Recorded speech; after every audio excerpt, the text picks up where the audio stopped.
Woo.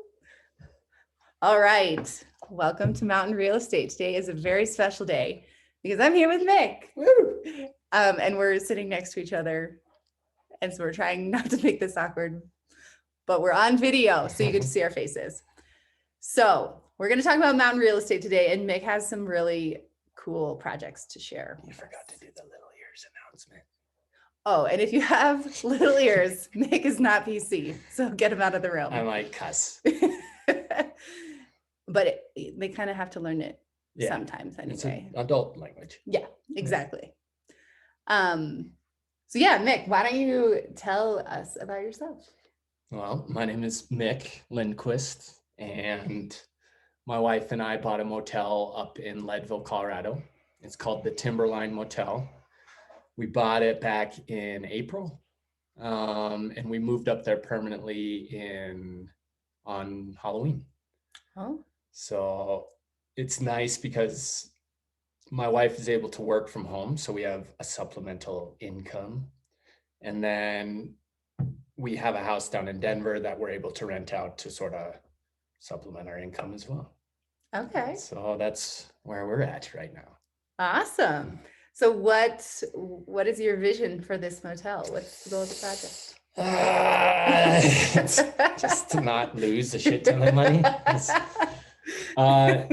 No, so my background's in construction. So for 14 years, I ran a construction company, mostly exterior renovation down in Denver. And originally our vision, at my job, I essentially hit burnout probably like 3 years ago. So I got to the point where I was just like, yeah, eventually I'll like get out of this funk. And I just wasn't. So I ended up quitting my job. I'm still an owner, a silent owner, I guess you could call it, with my business partner, Bryce. So it's 5280 Exteriors is what he's running down in Denver. They did our windows. They're great.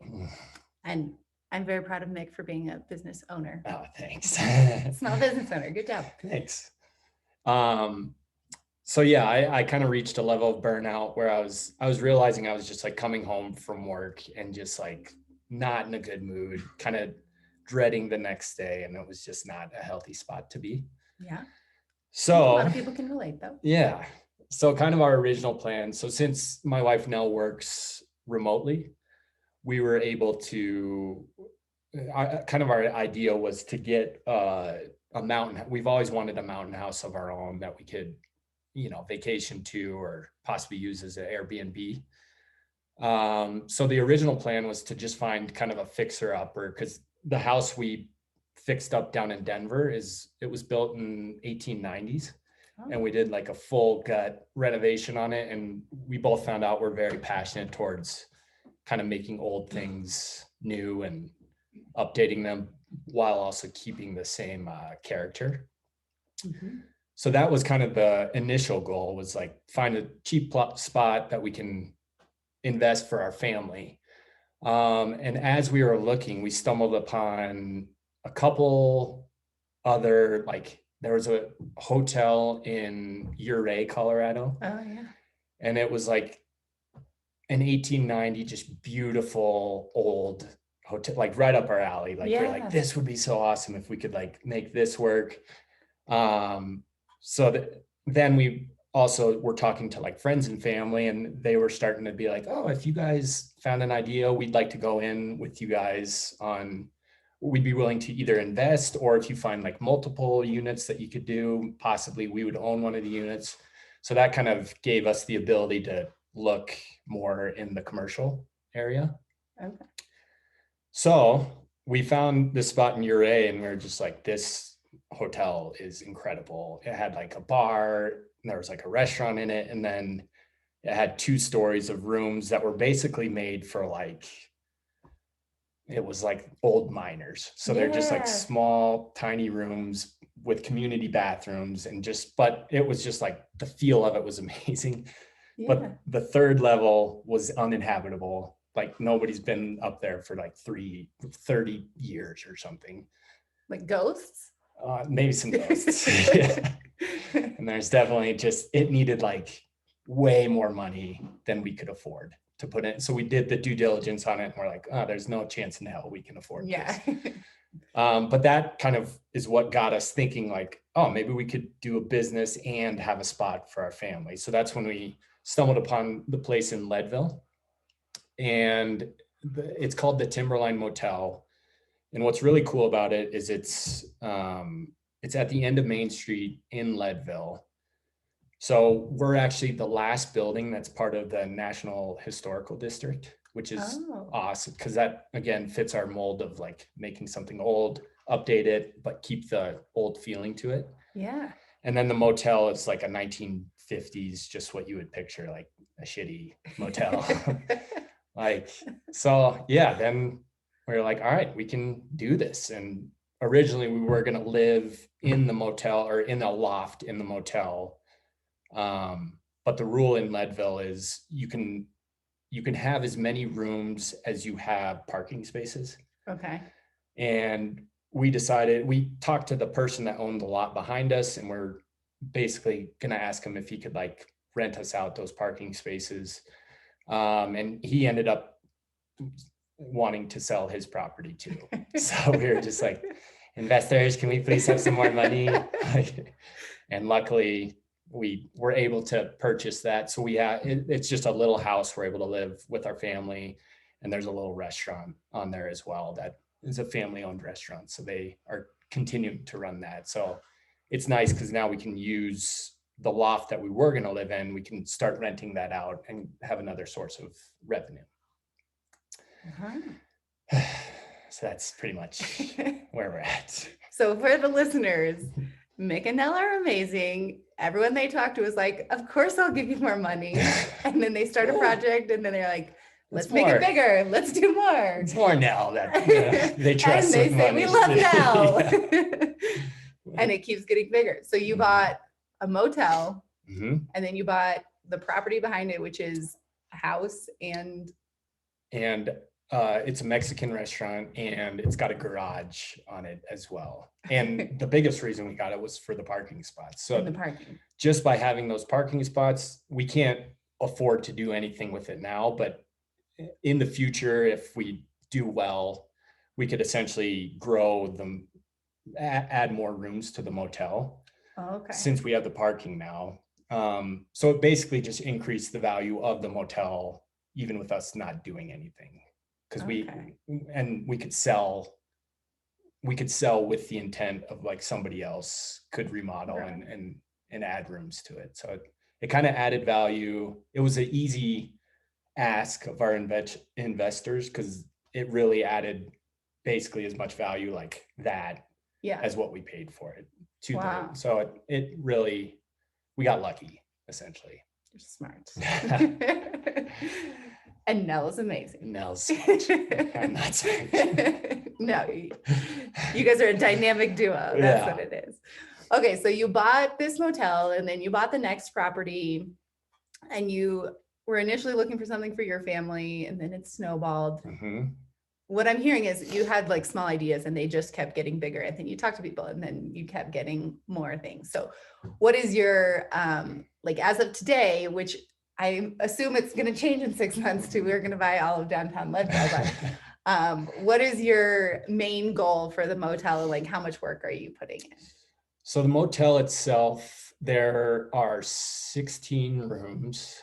Well, there's 15 motel rooms, and then the historical building it's 3 apartments on the ground floor and a laundry room. Okay. And then above used to be just 3 more apartments, but we essentially gutted above, and we're turning that into like a 3-bedroom loft, which it's got like the most amazing view of a couple 14ers, and it's such a beautiful like rented spot that's above Main Street, so you can like see the entire view.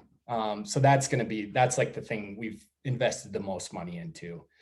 And then the motel has 4 units that are a little bit bigger. Of the 15, they're bigger than the others. And we had a contractor that we hired who's essentially, they all have kitchenettes in them. Okay. So we could use those as like longer term renting if we want, but we can also hike up the rent a little bit more for those rooms, since it does have that, and that's pretty rare for especially motels. Yeah. So yeah, the goal is essentially, well, first to pay back our investors. Those people that thought you guys were so great. Yeah, and it's awkward because it is a lot of friends and family, and construction over time and over budget, and we're just like, hey, can we have some more money, please? Please, I want some more. So it's, how could they say no to that? Yeah, well, it's mostly, no, it's just like, here's the numbers, and like, we're gonna make this work. And supply chain issues. Yeah. But yeah, so the goal is to pay everyone. And like I said, since we have this supplemental income, Nell and I can afford to we don't necessarily have to pay ourselves that much, if at all, until we're able to pay back the investors. So that was another kind of way that we felt comfortable having investors, because we're like, hey, listen, we're not going to take a paycheck. Like, we're going to work our asses off to get you guys paid. And then hopefully after a couple decades, maybe we can start paying ourselves. But no, the plan, I think, is 7 to 10 years, that if everything went the way we want, it would be hopefully most of our investors would be paid off by then. But we have a couple equity investors too that just own, so we don't necessarily have to pay them back in full, because they'll have equity in the business as well. Okay. So is it structured as a partnership? Right now we have it's an LLC, Okay. but Nell and I are the only two that are part of the LLC. So they're not considered, well, they are owners, but we don't have it like set up yet as like, you own 8% or you own. So we essentially are going to pay back what we owe. And then from there, we'll eventually start doing profit sharing for the people who are invested in equity. Okay. Quick break. Narendra, can you let Sadie in? Sorry, the dog is cold. Come on, girl. Oh, I like that snowman. Yes. Do you want to build a snowman? We can build a snowman. And we're back. Sadie's in. She's good.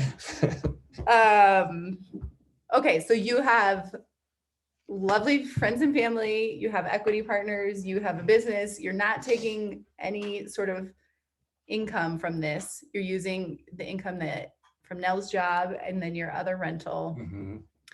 And 7 to 10 years is the time frame. On paper.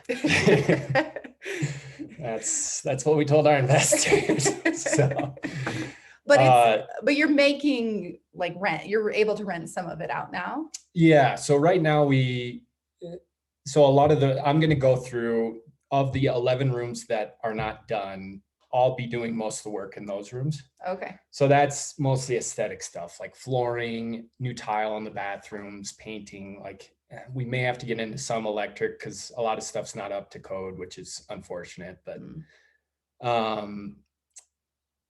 yeah, so we're essentially,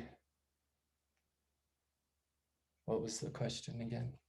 I don't know if I had a question in there. So we're doing the 11 rooms. Are you making money now? Yeah, the 11 rooms that I'm basically going to go room by room.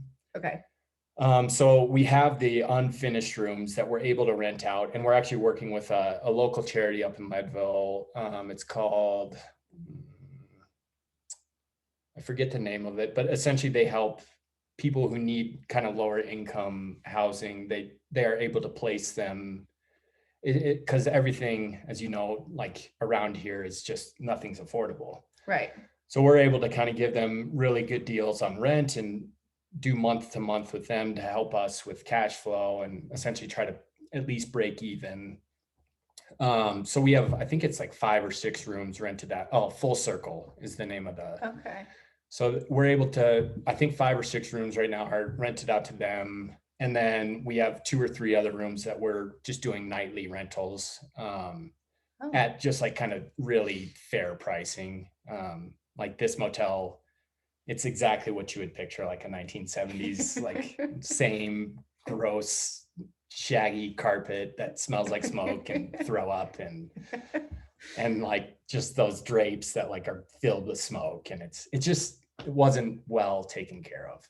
And so we're essentially gonna, yeah, really fix up those rooms and get them to where we can bump up the rent a little bit, but also not like be assholes and like have like Joe, whatever, can't stay there with his buddies and go Yeah. skiing. So yeah, we want to kind of be sort of in the middle area of like, not like the cheap meth hotel, but like, and also not like, there's a couple really nice hotels in town that like the prices they're charging, we don't want to be at that high level. We want it to be like pretty affordable for most people. So that's the ultimate goal.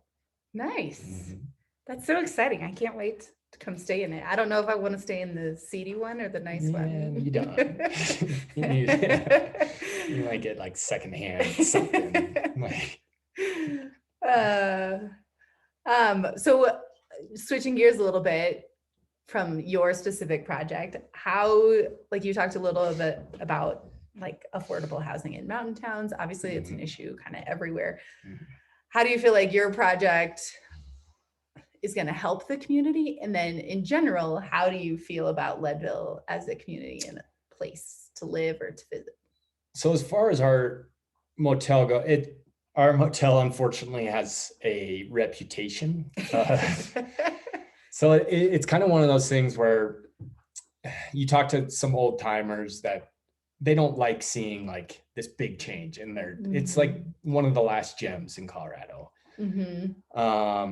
And a lot is changing up there, and it's kind of like, it's hard because we feel a little guilt, but at the same time we're like, we read the police reports and like it was like a meth hotel, and like, so we're like cleaning up. It definitely has a reputation for a certain type of clientele. Yeah. And 9 out of 10 people that we talk to is just like, oh, thank God somebody else is running this motel now. Like that was kind of an eyesore at the end of town. So that's kind of nice. But as far as affordable housing goes, we're trying to find like a healthy balance, because it's like, we have to be a profitable business. We have to pay back our investors. But again, we don't want to like outprice like the normal family. Like one of the main draws we want to be is like, as a family, come stay at our place and you can ski at Ski Cooper and teach your kids to ski, and you're not going to be spending $1,000 a day like you would in Vail or anywhere else in Colorado, like ski town. Yeah. So that's kind of one of the draws we want, is to have like an affordable spot for like a family like ours to like actually be like, okay, if I'm going to spend $1,000 a day, I want to like be on a beach somewhere. Yeah. I don't want to, but here we're trying to keep the cost where it's like, yeah, we can afford to do a 3-day weekend up there and not like have to save up for months and months and months. And so we're trying to find like kind of a healthy middle. And Leadville, it's just such a small town. Like it's a 1 square mile. So really? Yeah. And I think there's 3,000 people there. And it's what was happening. A lot of people would live there, like in an affordable house in the past, and then commute to Vail or commute to Breckenridge. But now like pricing up there, like nobody can afford to live up there anymore. Oh, even in Leadville. Yeah. It's not like Frisco yet. It's not like, but it's essentially real estate. It seems like have doubled in the last 2 to 3 years. Wow. From what I've been told and have seen. I know, that's how I feel, Sadie. Oh man, the grunts and the moans. So it's every business has like a help wanted sign on it. And it's just, it's really hard for people to find work. So we're trying to hopefully look at other opportunities around town, because there's so few plots, but like ways that I can use my construction knowledge and some of my contacts to possibly build more affordable housing that would benefit businesses up there and just benefit people. Yeah. So that's something, again, I'd have to say, please, sir, can I have some more? So I think we have to start showing that we can make money before we would be able to do something like that. But that's definitely something that's on our list of goals to accomplish while we're hopefully up here for a long time.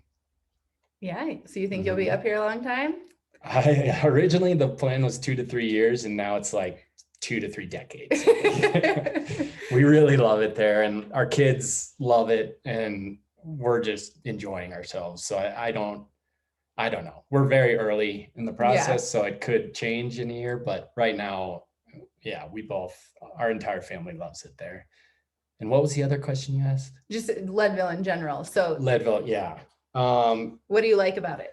I just like the small town community feel. Like you feel like you can meet somebody at a coffee shop and like you're gonna see that person again. And like I already have a standing meeting with like 4 guys in their 80s that like just like gotta go meet Roy and the gang for my coffee talk. Play bridge. Yeah.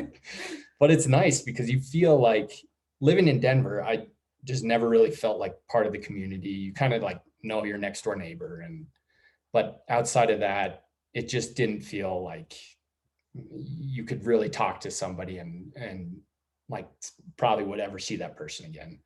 Where here, it's like most of the people I've met, I've seen already a couple times, and it's nice. It's smaller than the high school I went to. Really? Yeah.